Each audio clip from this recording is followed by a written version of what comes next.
এক গ্রামে দুজন বোকা ভাই থাকতো, পটল আর কটল। একদিন তারা দেখলো গাছের নিচে বড় বড় কুমড়ো রেখেছে কৃষক। দেখেছিস কটল, এগুলো তো ঘোড়ার ডিম, যদি একবার ফোটে তাহলে আস্ত ঘোড়া বেরোবে, দেখিস।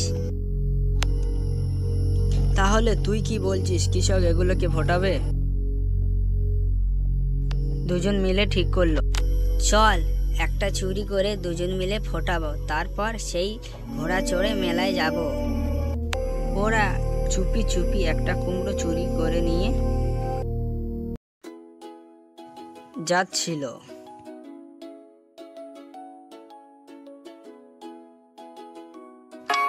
হঠাৎ কুমড়োটি হাত থেকে পড়ে গর্তে গিয়ে ফেটে গেল। ভেতর থেকে তখন এক ব্যাঙ লাফিয়ে বের হলো। ওরে বাবা, ছানা ঘোড়া, কিন্তু এখন ছোট্ট তাই টকটক করছে। চুপ, এটা জল ঘোড়া, একটু বড় হলে ডাক বদলে হ্যাঁ ছাড়বে। গ্রামবাসীরা তো দেখে অবাক। দুই ভাই এই ভেবে নাচানাচি শুরু করে দিল যে তারা ঘোড়ার ছানা পেয়ে গেছে।